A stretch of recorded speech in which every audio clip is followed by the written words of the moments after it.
Gue bahkan merasa jadi orang paling insecure yang pernah ada kalau dengar cerita seorang anak yang pernah hidup di Afrika Selatan yang bisa dibilang dia memiliki sesuatu yang gak biasa. Pertama, orangnya pendiam, suka membaca, dan tertarik sama komputer. Sayangnya kehidupan dia di Afrika Selatan ditandai dengan banyak hal, sering dibully, perceraian orang tua, tidak memiliki hubungan yang baik dengan ayahnya, lahir di Pretoria, Afrika Selatan tahun 1971, ibu Kanada, ayah Afrika Selatan, cerai. One point of this, kenapa gue bilang insecure sama orang ini, which is like gue di umur 12 tahun masih memikirkan sesuatu yang sifatnya kayak kanak-kanakan. Memiliki prestasi awal di umur 12 tahun, dia sudah menciptakan video game yang bernama Blaster dan menjualnya ke majalah komputer seharga $500. That's why what I mean. Gak salah kalau gue bilang insecure. Gue sekarang 19 tahun dan 7 tahun yang lalu gue masih belum punya apa-apa. Jadi kalau misalkan kalian mau subscribe video ini, mungkin sesuatu yang bisa dipertimbangkan di video ini. Satu kali lagi gue bilang di video ini, gue insecure sama orang yang masa kecilnya suram, jadi orang terkaya di dunia sekarang ini. Here we go, Elon Musk. Entah benar ataupun salah, simpulkanlah, mengusahakan sesuatu dalam tekanan itu bukan masalah dan akan jauh lebih baik. Contoh sederhana yang bisa kita ambil dari seorang Elon Musk adalah masa kecil yang sering dibully, perceraian orang tua, lingkungan yang tidak memungkinkan. Katakanlah yang berkekurangan punya hak untuk menciptakan sesuatu yang lebih. Jujur gue nggak tahu usaha apa yang pernah dia lakukan, seberat apa yang pernah dia rasakan. Sejauh mata melihat yang gue tahu seperti SpaceX, Tesla, dan mungkin usaha lainnya, setimpal dengan apa yang dia usahakan pantas menjadikan dia orang terkaya nomor 1 di dunia. Kemarin gue buka YouTube dan nggak sengaja nemu satu video di mana Elon Musk lagi presentasi tentang SpaceX. Let's go watching. On Tesla, you have to unmute. Program people. Hold on one sec. Oh, wait, Yeah. you. Yep. Hello. Yeah. All right. So I'm sure people have been reading about the auto loan bailout and all that sort of stuff. So it's kind of a travesty at what's going on. Although I don't think it's going to last too long into the Obama administration.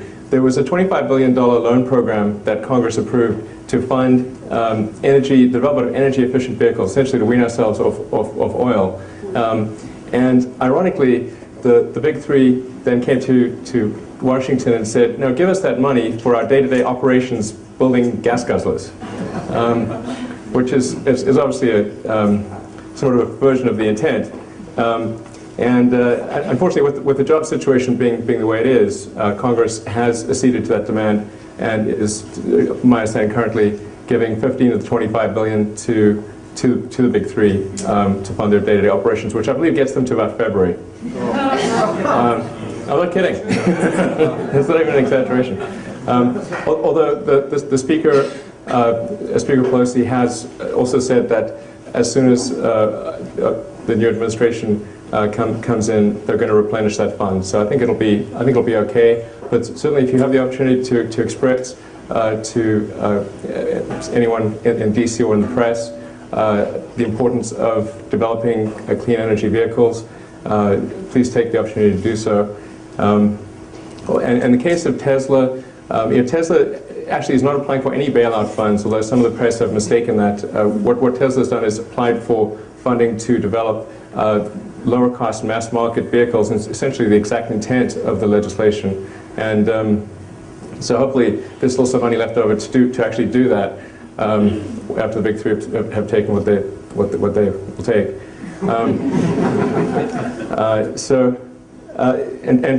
The Tesla Roadster, I think a lot of people are familiar with that. That's the two-seater sports car. In fact, my car, which is production unit 1, is parked outside. See if anyone's curious to see it. There's also a Tesla Sales and Service Center on Santa Monica Boulevard, so if you want to pop in and take a look at the car at that time, you're also welcome to do so. We're about to deliver our 100th production Tesla next week, and that's, interestingly enough, our 100th customer is Sam Perry. If anybody watched when Obama won and Oprah was crying on some guy's shoulder.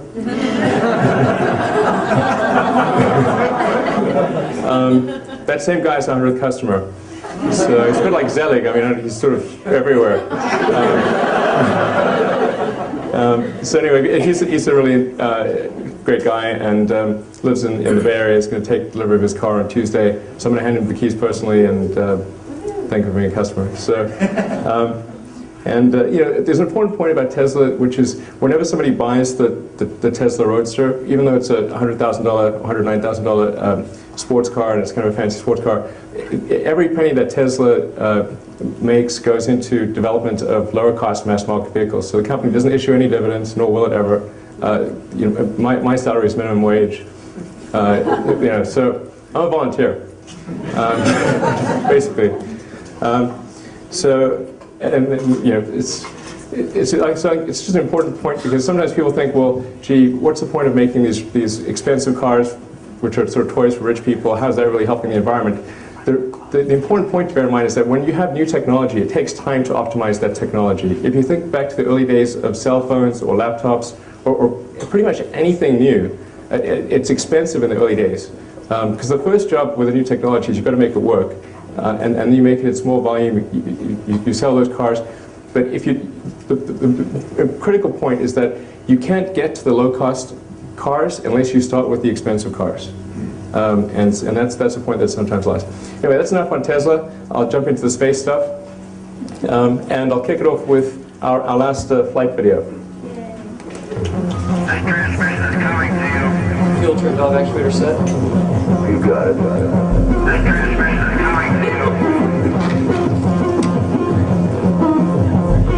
First stage sacrifice. Deck 1 triggered. Water giving system and so on. So this is actually on a remote tropical island. We launched our small rocket, the Falcon 1, from an island in the Kwajalein Atoll. So it feels a bit nefarious to be launching rockets from remote tropical islands. Yeah, I feel a bit like a Bond villain. In this case, it's basically just a dummy satellite. So this was basically the test flight to get to orbit.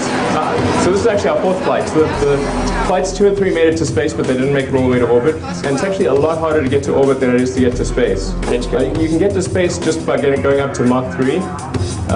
But to get to orbit, you have to have a minimum of Mach 25. And that doesn't actually explain the full difficulty because the energy scales with the square of the velocity. So getting to space, 9 units of energy, getting to orbit, 625 units of energy.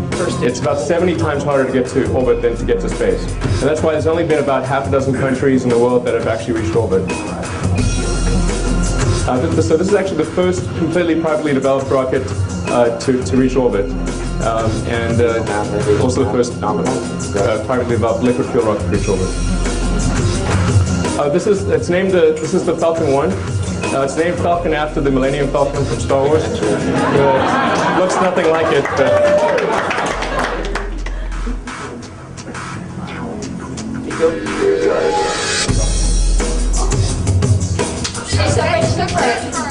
You got it. so the music in the background is a high roller from the Crystal Method. Running separation control. I have a question. How do you pick up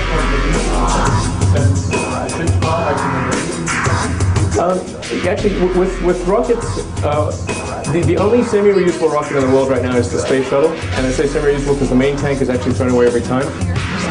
So typically, well really, almost in all cases, rockets are not recovered. They basically re-enter and kind of either burn up or crash into the ocean and sink to the bottom, type of thing.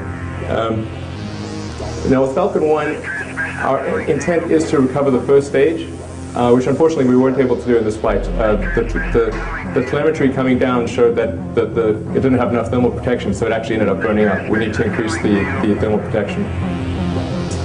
You got it.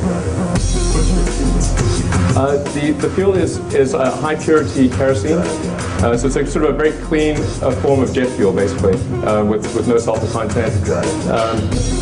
It's not the greenest thing in the world, but we do buy lots of carbon offsets. So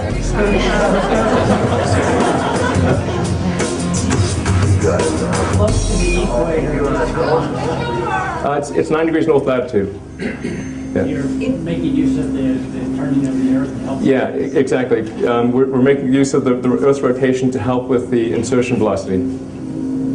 Couldn't you actually go out? Wouldn't it be easier to go into space and then come taxi back into orbit? Well, the only way to go up and stay up is to reach orbit. The gravity is actually almost the same force at, say, 200 miles above Earth's surface as it is on the surface of the Earth. The only reason people seem to be sort of floating around, but actually what's happening is they're zooming around the Earth super fast, and the outward acceleration is equal to the inward acceleration of gravity. And so when that's neutralized, you have what appears to be zero gravity, but you're actually just sort of falling around the Earth. Do you run into space junk with all the junk out there? Do you have to navigate through all that? Or? We've not encountered any space junk issue. Although there's been a lot of launches up there, and there have been issues like where the Chinese blow up a satellite and scatter bits all over the place, it's so big up there that the statistical chance of being hit is tiny. But for things which carry people, like the space station and our Dragon spacecraft, they actually have micrometeorite shields, so they can take a high impact, which is essentially a high-speed bullet coming at it. I know this is a pretty big picture, but what's the bigger picture that this fits into? The bigger picture. Very good question. So the reason I started SpaceX was because the cost and reliability of getting to orbit and beyond is not really improved since the 60s. In fact, it's gotten worse. And if you look at the trajectory over time, it's not an improving trajectory. If you would extrapolate the cost trajectory, and Steve could affirm that, if you were to extrapolate to the future, you would basically be able to afford no launches at some point, because it was getting more and more expensive. So I started SpaceX to really reverse that trend and make it affordable to get to orbit and beyond. The huge breakthrough that SpaceX aspires to achieve, and this is a very difficult thing, is to make a fully reusable orbital launch vehicle. So with Falcon 1, the first stage is intended to be reusable. With Falcon 9, both stages are intended to be reusable. Now, it's going to take us many launches to figure that out and get the stages back safely and optimize the refurbishment for flight and make sure they're reliable and all that. But that's sort of the big technical breakthrough we're aiming for. And you can imagine in any mode of transport, if you had a reusable vehicle or an expendable vehicle, it would be a night and day difference. I mean, how many people would have driven here if their car was single use? Or even, and that applies to any mode of transport: bicycles, horses, planes, really pretty much anything. So we've got this weird situation in space where vehicles can only be used once. In fact, if you want a return journey, you've got to like tow one behind you. So that's what we're aspiring to. It's a tough goal. We're not saying we can achieve it, but we're aspiring to achieve that. And I think we will. But to explain why that's so difficult, when an orbital rocket is, after they've really optimized the weight of the rocket and used the most advanced materials, and the engines are incredibly efficient, and you've pushed everything to the maximum, you typically get about 3% of the liftoff weight to orbit. So if you make even a small mistake in the design, if you go 3% off, you've got nothing. And that's for expendable single-use rockets, where they're not trying to make the rocket robust enough to have multiple flights. They're not trying to make it robust enough to re-enter safely. It doesn't have to have heat shields and all that other stuff. So when you add in all those things, if that exceeds 3%, well, you're getting nothing to orbit. So to make it reusable and still deliver a useful payload is extraordinarily difficult, and no one has ever succeeded in doing that. So once you streamline the application, what does that serve for? Besides? Right. So I'll get the why essentially. Yeah. Sorry. Actually, you're right. I should proceed this with the why and then the how. We're stupid, so anyway. You guys can come down to our level and then work it later. No, it's taking things for granted being in the space business. But so I'm a huge believer in the extension of life beyond Earth. So making life multiplanetary, I think is one of the most important things we could do. So then, why is that important? Well, how do you say that anything is important? How do you judge importance? Well, if you look at things on an historical timescale, And the further you zoom out, the more the important stuff stays behind and the unimportant stuff, you can't see it anymore. And if you look at the span of life's evolution on Earth, you know, the multi-billion year history of Earth itself, of life on Earth itself, you can really point to about half a dozen major steps on the evolution of life. There's obviously single-celled life, multicellular life, differentiation to plants and animals, life moving from the oceans to land, mammals, consciousness, you know, those are sort of like the big ones. And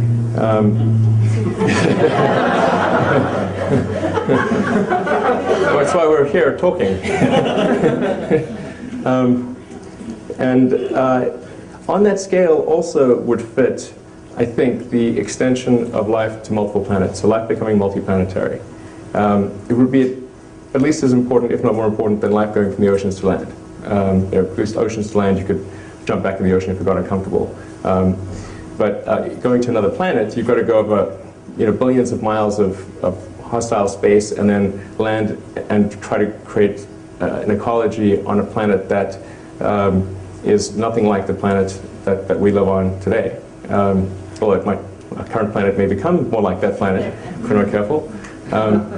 But you know, that's so if you have something which arguably could fit on the important scale of the evolution of life itself, then it's reasonable to say it's important and should get some of our resources.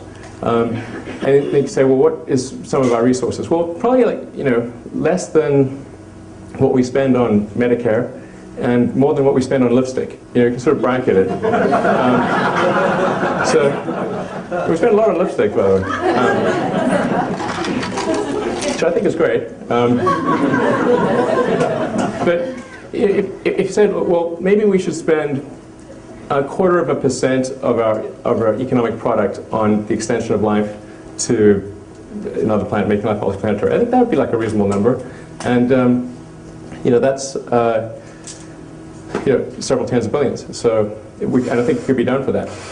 But a critical element is having that reusable orbital craft. So that's the fundamental breakthrough that's necessary for us to be able to afford to do it at a price that is going to be palatable to the general public. Dari Afrika Selatan yang gua tahu sekarang, Elon Musk berdomisili di Texas dan tinggal di salah satu rumah sederhana dekat peluncuran SpaceX. Dengan reason bisnis dan fokus lebih besar pada operasi Tesla dan SpaceX di sana. Nah, sekarang kita bakalan lihat tour yang dilakukan Elon Musk untuk memperkenalkan banyak hal tentang SpaceX. That's where we have our server room, which has I don't know, somewhere in the order of 500 processors for computing, doing computational fluid dynamics, finite element analysis, and obviously all of our server storage for our 3D solid modeling and that kind of thing. It's amazing how many processes you can get in a small space these days with modern computing. Over there, this is under construction, but this is where our mission control and launch control will be. So there's imagine like two big cinema screens. That's one of them, and that's another one over there in the back. And we can either have one giant image, or we can have 4 smaller images.